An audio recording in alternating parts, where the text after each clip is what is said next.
Dalkan waxaa lagu tilmaamaa dalalkii ugu horreeyay dunida Islaamka ee qaatay cilmaaniyadda xagjirka. U diyaargarow daawade mawaadiic la xiriira calanka, juqraafiga, dadka iyo taariikhda dalka Azerbaijan.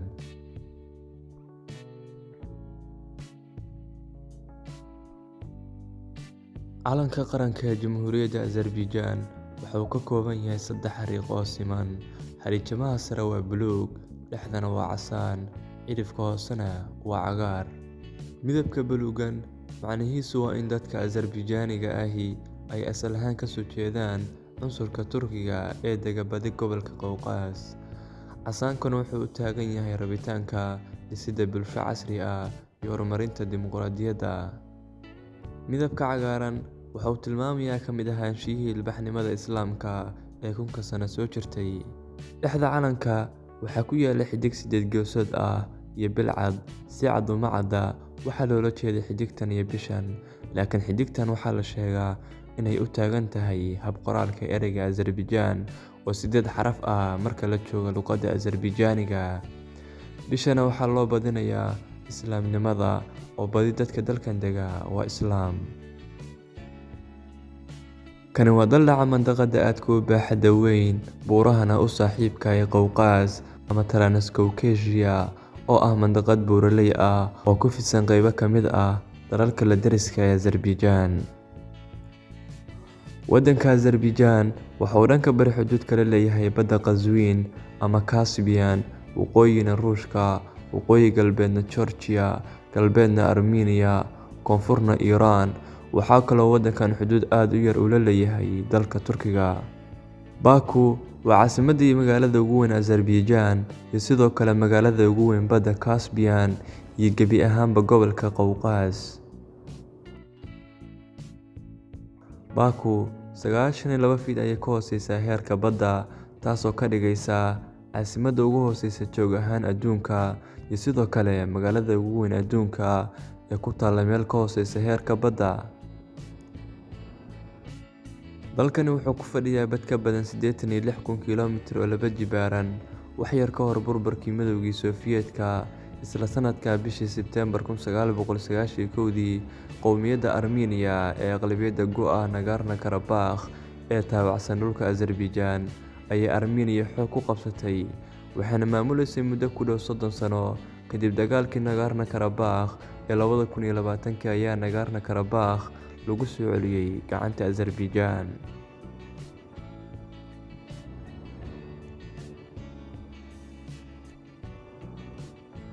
Badi dadka dalkan dega waa Azeris oo ah dadka badi dega Azerbaijan, waana dad Turki ah, waxayna isku daraan bahweynta Turkida, kuwaas oo yimid Azerbaijan gaar ahaan xilligii Oghuz Seljuk hijradiisii qarnigii 11aad ee uu ku caga dhigtay gobolka Qowqaas. Dhammaadkii qarnigii 20aad, qiyaastii 13 milyan oo Azeris ah ayaa ku noolaa dibadda, intooda badanna waxay ku noolaayeen Iran.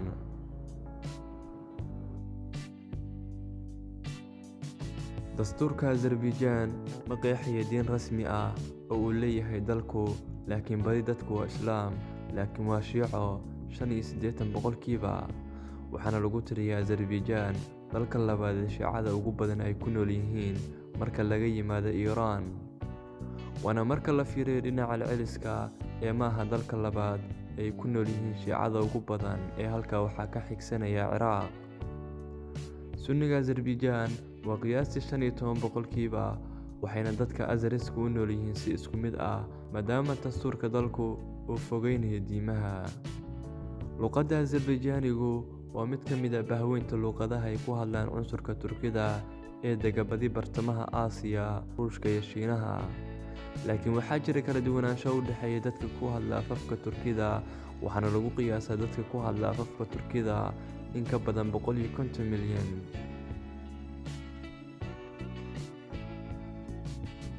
Waqtiyadii hore bariga Transcaucasia waxaa ku noolaa dad ku hadla afka Iran, qabiilo Turki reer miyi ah, Kurdiyiin iyo Albaaniyiin Caucasian ah, kuwaas oo qaatay diinta Masiixiga qarniga 4aad, waxayna hoos yimaadeen saameynta dhaqameed Armenia. qarnigii 7aad Azerbaijan waxaa soo gaaray duulaankii muslimiinta ee ay ku qabsadeen badi gobolka Caucasia, waana markii uu xukunka khilaafada u hayay amiirkii cadaaladda badnaa ee Al-Faaruq Cumar ibn Khadaab, waxaana si isku mid ah u maamulay Azerbaijan khilaafooyinkii kala dambeeyay sida Umayyadeed, Cabbaasiyiinta iyo Ottomanka.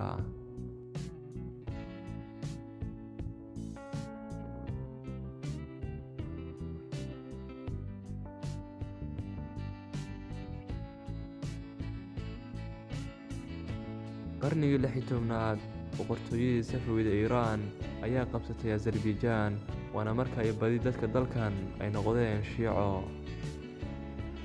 1988 waxay Azerbaijan ku dhawaaqday dowlad dimuqraadi cilmaani ah, laakiin 4 sano kadib waxaa xoog loogu daray Midowgii Sofiyeetka, waxayna ka mid ahayd madashan 70 sano.